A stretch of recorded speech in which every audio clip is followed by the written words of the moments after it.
الحمد لله وحده والصلاة والسلام على من لا نبي بعده أما بعد أعوذ بالله من الشيطان الرجيم بسم الله الرحمن الرحيم لقد كان لكم في رسول الله أسوة حسنة ہمارے لیے اور اس پوری کائنات کے ہر شخص کے لیے اگر کوئی آئیڈیل، کوئی نمونہ اور کوئی کسی کے نقش قدم پہ چلنے کے لیے اگر کسی شخصیت کا انتخاب کرنا ہے تو وہ سب سے بہترین شخصیت وہ رسول اللہ صلی اللہ علیہ وسلم کی ہے۔ قرآن نے تو اس بات کو بیان کیا ہے اور ہر مسلمان یہی ایمان رکھتا ہے کہ ہمارے لیے سب سے بہترین نمونہ اور شخصیت وہ کون سی ہے؟ رسول اللہ صلی اللہ علیہ وسلم کی ذات، کیونکہ یہ ایمان کا حصہ ہے۔ لیکن اس کے ساتھ ایک اور بات کہ غیر مسلموں نے بھی آپ کی شخصیت کو مانا ہے، تسلیم کیا ہے۔ تو ہمارے لیے اپنے رسول نبی صلی اللہ علیہ وسلم کی شخصیت کا علم رکھنا، جاننا یہ بہت ضروری ہے۔ آج سے بحمد اللہ تعالی ہم سیرت النبی صلی اللہ علیہ وسلم کلاس کا آغاز کر رہے ہیں، اور اس امید اور یقین کے ساتھ کہ اللہ تعالی ہمیں اس میں اپنی طرف سے ہر طرح کی بہتری لانے کی توفیق عطا فرمائے، اور اللہ اس کو سمجھ کر اس پر عمل پیرا ہونے کی توفیق عطا فرمائے، اور اللہ اسے ہمارے لیے باعث ہدایت اور باعث نجات بنائے۔ اور جو کتاب ہم نے منتخب کی ہے، میں زیادہ تمہیدی گفتگو کی طرف نہیں جانا چاہتا، اور صرف یہی کلمات جو میں نے ادا کیے ہیں اس کے بعد اپنی اصل گفتگو کی طرف میں آتا ہوں۔ اور سب سے پہلے کتاب کا تعارف آپ کے سامنے رکھا جائے گا، کیونکہ ظاہر سی بات ہے کہ جو کتاب بھی ہم پڑھ رہے ہیں نا، یا جس عنوان پر پڑھ رہے ہیں، پہلے اس کتاب کا پتہ ہونا چاہیے، اس عنوان پر وہ کتاب لکھی گئی، لکھنے والا کون ہے۔ یہ کتاب اس وقت روئے زمین پر تقریباً سیرت النبی کی سب سے بہترین کتاب قرار پاتی ہے۔ آپ کے سامنے یہ کتاب موجود ہے، اس کو اگر آپ باہر سے دیکھیں تو اس پر لکھا ہوا ہے الرحیق المختوم، الرحیق المختوم۔ اس کتاب کا نام بھی قرآن سے ہی لیا گیا ہے۔ قرآن میں اللہ تعالیٰ فرماتا ہے رحیق مختوم، رحیق مختوم، اللہ نے یہ لفظ دو بیان کیے ہیں۔ اس کا مطلب کیا ہے کہ مہر لگی ہوئی شراب، مہر لگی ہوئی شراب، اور دنیا کے اندر جو شراب موجود ہے کوئی بندہ بھی اس پر مہر لگا دے حلال نہیں ہو سکتی، اور جو روز قیامت اہل الجنہ کو اللہ نے نصیب کرنی ہے وہ شراب اللہ کی طرف سے مہر لگائی گئی ہے، اور نہ وہ حرام ہے نہ اس میں نشہ ہے۔ نام رکھا گیا الرحیق المختوم۔ اس کتاب کو لکھنے والے ہندوستان کے جامعہ سلفیہ کے ایک بہت ہی نامور عالم دین مولانا صفی الرحمن مبارک پوری رحمۃ اللہ علیہ ہیں۔ کتاب لکھی کب گئی، کیوں لکھی گئی، اس کے لکھنے کی وجہ کیا بنی، اس کتاب کے آغاز میں ہی اسے ذکر کیا گیا ہے۔ سیرت النبی کا عالمی مقابلہ سعودیہ کے اندر سعودیہ کی گورنمنٹ نے کرایا تھا۔ اس کے اندر پوری دنیا سے مختلف زبانوں میں جو زبانیں اس دور میں یا آج کے دور میں بولی جاتی ہیں، سمجھی جاتی ہیں، وہ زبانیں، ان میں یہ کتاب سیرت النبی کے موضوع پر ہر کسی نے اپنے علم کے مطابق لکھی۔ اور اسی کتاب کے آغاز میں لکھتے ہیں کہ پوری دنیا میں سے تقریباً 171 لوگوں نے کتابیں لکھ کر اس مقابلے کے اندر حصہ لیا، یعنی کہ 171 تعداد بنی سیرت النبی کی کتابوں کی۔ کچھ کتابیں جو ہیں وہ عربی میں تھی، کچھ انگریزی میں تھی، کچھ اردو میں لکھی گئیں۔ ان میں سے کچھ کی تعداد جو تھی وہ 84 تھی جو عربی زبان میں لکھی گئی سیرت النبی کے اوپر، اور انہی میں سے 64 کتابیں ایسی تھیں کہ جو کہ اردو میں لکھی گئی، اور انہی کتابوں میں سے 171 میں سے 21 ایسی کتابیں تھیں، 21 ایسی کتابیں جو انگلش میں لکھی گئی۔ کس کے اوپر؟ سیرت النبی پر۔ اور ایک کتاب فرانسیسی زبان میں لکھی گئی، اور ایک ہی کتاب وہ ایک اور زبان کے اندر لکھی گئی جسے غالباً ہوسا زبان کہا جاتا ہے، اسی طرح کا کوئی نام تھا اس وقت کا۔ اب یہ مقابلہ ہوا سعودیہ کے اندر سیرت النبی کے حوالے سے۔ میں اسے اختصار کے ساتھ بیان کروں گا تاکہ ہماری بات لمبی نہ ہو۔ اب اس کے اندر 5 لوگ تھے، 5 شخصیات تھیں کہ جن کے مقالے کو، جن کی کتابوں کو انعام یافتہ قرار دیا گیا۔ اور اس وقت میں، اب دیکھیں لکھنے کب ہوئی تھی، آج سے یہ تقریباً نہ اگر اندازہ کریں اس کو 1396 ہجری میں یہ مقابلہ جو ہے منعقد کیا گیا، یعنی کہ لوگوں نے کتابیں لکھ کر نا وہاں پر پیش کرنی شروع کی، اور 1 سال تک، 1 سال کے دورانیے میں کتابیں جمع ہو گئی، اور اس کے بعد نتیجہ آیا ان میں سے 5 افراد، 171 میں سے 5 افراد وہ انعام یافتہ ٹھہرے، ان کی کتابوں کو اول، دوم اور اسی طرح 5ویں پوزیشن دی گئی۔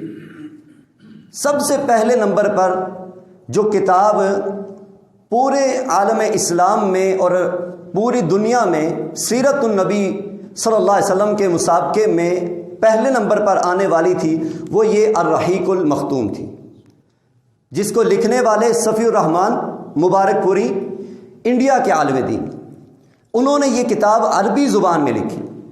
لطف اندوز بات یہ ہے، بندہ کون ہے؟ عجمی، بندہ عجم کا ہے، لیکن کتاب سیرت النبی کس پر لکھی؟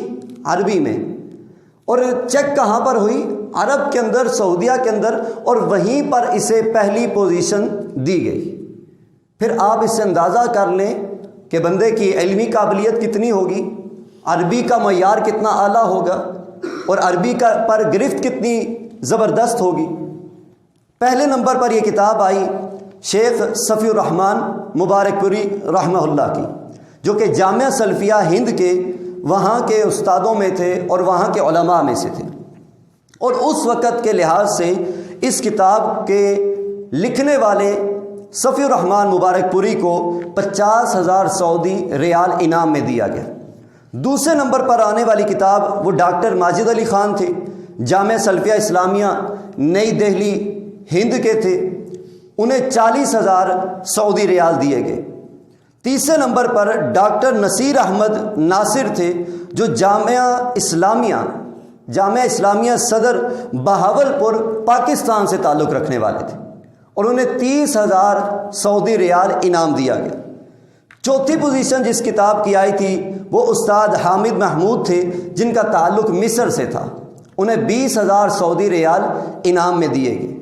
اور 5ویں نمبر پر آنے والی کتاب استاد عبدالسلام ہاشم حافظ کی تھی، جو کہ مدینہ المنورہ کے رہنے والے تھے، یا مدینہ المنورہ سے انہوں نے یہ کتاب پیش کی تھی، اور انہیں 5ویں پوزیشن پر 10,000 سعودی ریال انعام کے طور پر دیے گئے۔ یہ اس کتاب کا مختصر سا تعارف تھا، یہ کتاب کیوں کر لکھی گئی، کس نے لکھی ہے، اور اس کی پھر حیثیت کیا بنی۔ اور آپ اگر اندازہ کریں نا 1396 ہجری، ابھی کیا چل رہا ہے 1444، میرے خیال سے یہ تقریباً 48 سال بنتے ہیں، اور ابھی تک اس وقت بھی سب سے بہترین کتب کے اندر سیرت النبی کی الرحیق المختوم قرار پاتی ہے۔ اب آتے ہیں اس کتاب کے مصنف کی طرف، کیونکہ جس کی کتاب ہے اس کا تھوڑا سا تعارف ہونا ضروری ہوا کرتا ہے تاکہ بندے کو سمجھ آئے کہ اس بندے نے یہ محنت کی ہے، یہ کارنامہ سر انجام دیا ہے، تو یہ شخصیت ہے کون، تھا کون۔ صفی الرحمن مبارک پوری، جس طرح کہ آپ کو میں نے بتایا ہے کہ ہند سے تعلق رکھنے والے تھے، والد کا نام عبداللہ تھا، اور ان کی تاریخ پیدائش ذکر کی جاتی ہے، بعض نے کہا 6 جون 1943 میں، اور جو صحیح اندراج کے طور پر ہے وہ ہے 1942 کی پیدائش ان کی بتائی جاتی ہے۔ ان کی تعلیم جو تھی، بچپن میں کہتے ہیں دادا سے قرآن پڑھا، پھر اسی طرح تعلیم کے میدان میں اترے، پھر عربی سیکھی، صرف و نحو کا علم حاصل کیا، اور یوں کرتے کرتے اپنے مقام سے آگے بڑھتے بڑھتے پھر ایک ایسا مقام آیا کہ اللہ تعالیٰ نے ان کے ہاتھ سے جو دین کا کام لیا ہے وہ کتب کی شکل میں انہوں نے 21 کتابیں لکھی۔ کتنی کتابیں لکھی؟ 21 کتابیں لکھی، اور ان میں سے ایک کتاب جو آپ کے سامنے موجود ہے اور یہ میرے ہاتھ میں آپ دیکھ رہے ہیں، جس کا نام الرحیق المختوم ہے۔ یہ کتاب انہی 21 کتابوں میں سے ایک ہے۔ یہ تھی صفی الرحمن مبارک پوری رحمہ اللہ کی مختصر سی زندگی کا تعارف، ان کا نام اور ان کی کتابوں کے حوالے سے میں نے ذکر کیا۔ اب آگے چلتے ہیں سیرت النبی کے اس پہلو کی طرف جس سے ہم آج اپنی بات کا آغاز کریں گے، اور میں اللہ سے دعا کرتا ہوں اللہ تعالی ہم سب کو ثابت قدمی کے ساتھ اسے پڑھنے کی، پڑھانے کی اور سمجھنے کی توفیق عطا فرمائے۔ سیرت النبی کے حوالے سے میں تھوڑے سے الگ انداز میں آپ کو سمجھانے کی کوشش کروں گا تاکہ آپ کو بات سمجھ آ سکے۔ آپ نے کتابیں تو پڑھی ہوں گی، آپ نے خطبات تو سنے ہوں گے، واعظین کی نصیحتیں تو سنی ہوں گی سیرت النبی پر، لیکن جب کلاس اٹینڈ کی جاتی ہے اس کو ایک الگ انداز سے پیش کیا جاتا ہے۔ آئیے سیرت النبی کا سب سے پہلے ہم معنی سمجھتے ہیں۔ لفظ ہے سیرت النبی،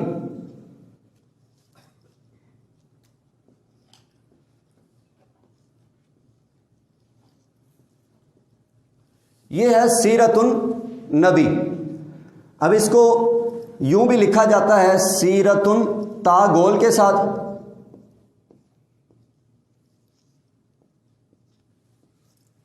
سیرت النبی۔ اب لفظ نبی تو آپ کو سمجھ آ گیا ہوگا، سیرت النبی۔ اب سیرت کا مطلب کیا ہے؟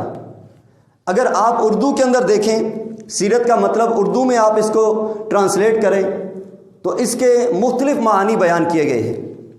ایک اس میں سے یہ ہے کہ طریقہ کار، یہ ہے سیرت النبی۔ سیرت کا مطلب ایک معنی یہ کیا گیا ہے طریقہ کار۔ کیا مطلب ہے اس کا؟ طریقہ کار۔ اور دوسرا معنی یہ ہے کہ چلنے کا طریقہ۔ میں دونوں یہاں پہ لکھ دیتا ہوں۔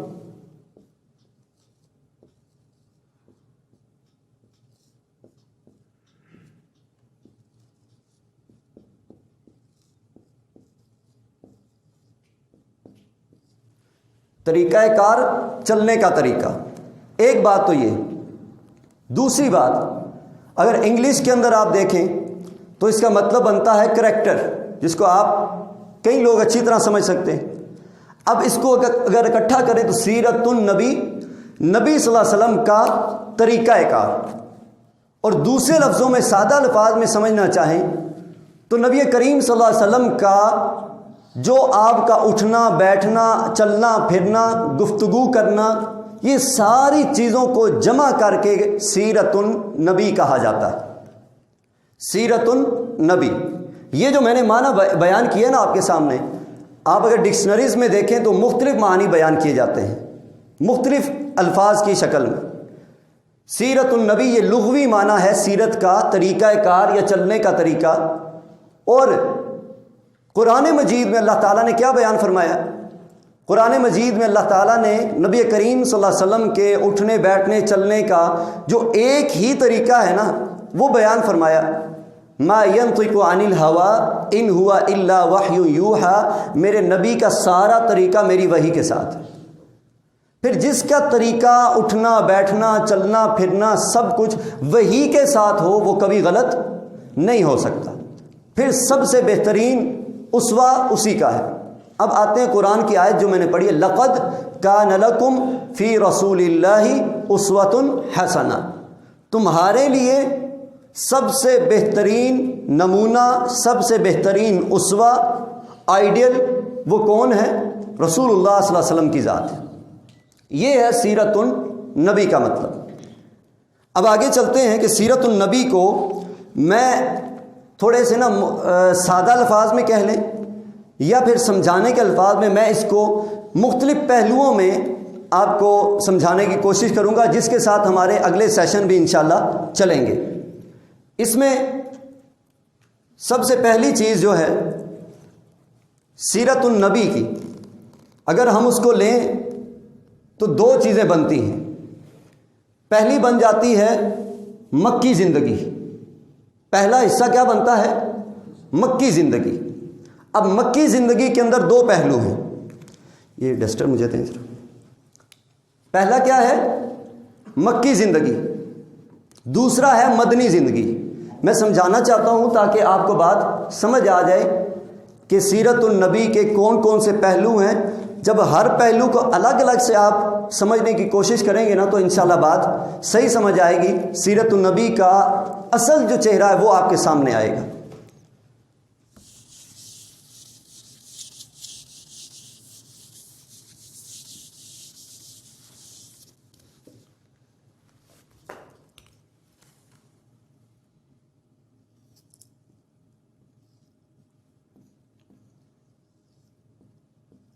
یہ ہے سیرت النبی۔ اب اس کو ہم دو حصوں میں تقسیم کرتے ہیں۔ پہلا حصہ مکی زندگی،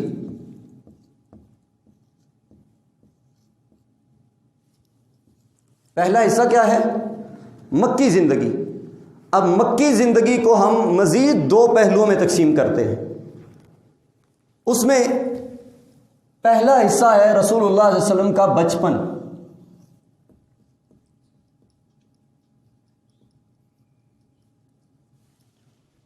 رسول اللہ صلی اللہ علیہ وسلم کا بچپن۔ اب میں اسے شروع سے دہراتا ہوں۔ پڑھ رہے ہیں ہم سیرت النبی۔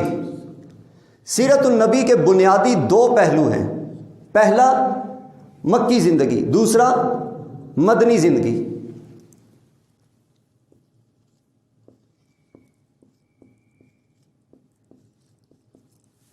مکی زندگی کا پہلا حصہ یا پہلو وہ رسول اللہ صلی اللہ علیہ وسلم کا بچپن ہے۔ وہ کیا ہے؟ آپ کا بچپن۔ اب دیکھیں، آپ کہیں گے بچپن کو الگ سے ایک پہلو میں رکھنا اس کی کیا ضرورت تھی؟ ضرورت اس کی ہے، جو ہمارے لیے آئیڈیل ہے، جو ہمارے لیے نمونہ ہے، اس کا بچپن، اس کا اٹھنا بیٹھنا، اس کا بچپن گزارنا، وہ ہر کسی کا جی چاہتا ہے کہ پتہ ہو ہمارے نبی بچپن میں کیسے تھے، آپ کا بچپن کیسا گزرا تھا، آپ کیسے کھاتے تھے، کیسے کھیلتے تھے، اٹھتے تھے، بیٹھتے تھے، چلتے پھرتے، بچوں کے ساتھ کیسے کھیلتے تھے۔ آپ بھی اس وقت بچے تھے، لیکن باقی بچوں میں اور نبی کے بچپن میں بڑا فرق ہوتا ہے۔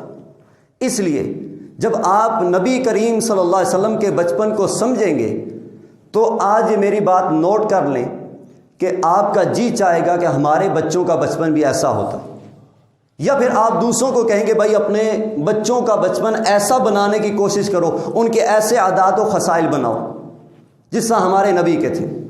یہ ہوا آپ کا بچپن۔ اگلا پہلو ہے کہ نبی کریم علیہ الصلوۃ والسلام کی مکی زندگی کا دوسرا پہلو نبوت کے بعد کا، نبوت کے بعد کا۔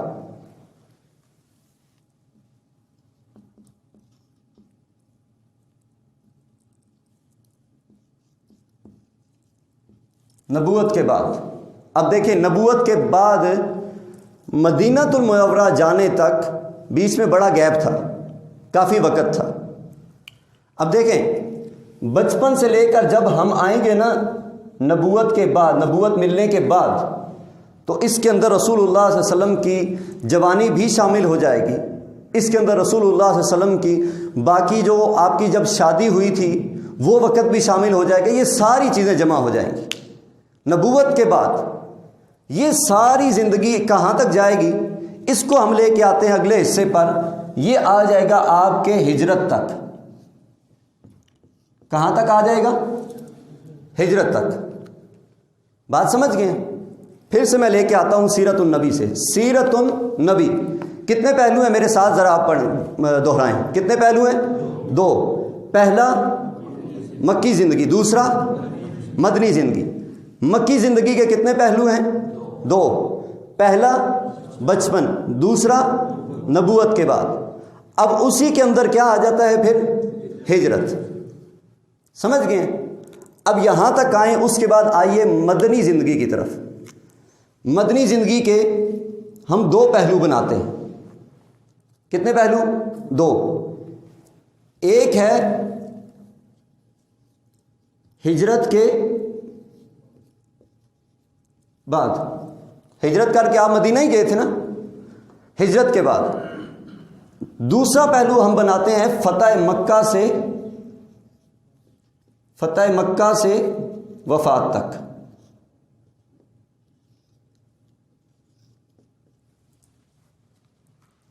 سمجھ گئے؟ جو ہم نے پڑھنا ہے، جو ہم نے سیکھنا ہے، وہ یہاں پر آپ کو مل گیا۔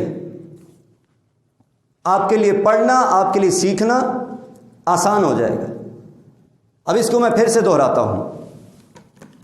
سیرت النبی، سیرت النبی 2 الفاظ کا مجموعہ ہے۔ سیرت النبی، سیرت کا مطلب کیا ہے؟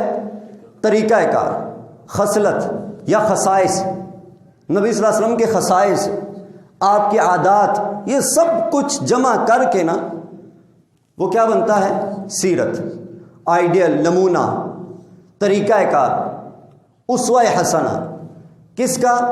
نبی صلی اللہ علیہ وسلم کا۔ سیرت النبی، نبی صلی اللہ علیہ وسلم کا طریقہ کار یا اسوہ حسنہ، جو آپ کو آسان لگے، اچھا لگے، وہ آپ یہاں پہ لگا سکتے ہیں۔ سیرت النبی کے 2 پہلو ہیں۔ کتنے؟ 2۔ پہلا مکی زندگی، دوسرا مدنی زندگی۔ مکی زندگی کے کتنے پہلو؟ 2۔ پہلا بچپن، دوسرا نبوت کے بعد۔ بچپن سے لے کر آپ کے نبوت تک، نبوت کب ملی تھی؟ اس وقت تک نبوت ملی ہے، اس کے بعد سے ہجرت تک، نبوت کے بعد سے ہجرت تک یہ دور کیسا گزرا تھا؟ کیا مصیبتیں تھیں؟ کیا پریشانیاں تھیں؟ کیا تنگیاں تھیں؟ مشرکین مکہ کی طرف سے کیا ظلم و ستم کیے گئے؟ سب کچھ۔ دوسرے حصے کی طرف آتے ہیں، مدنی زندگی۔ مدنی زندگی کے کتنے پہلو؟ 2۔ پہلا ہجرت کے بعد، یا اس کو ایک اور بھی میں آسانی کر دیتا ہوں کہ ہجرت کا جو دورانیہ تھا نا وہ بھی شامل ہے اس کے اندر۔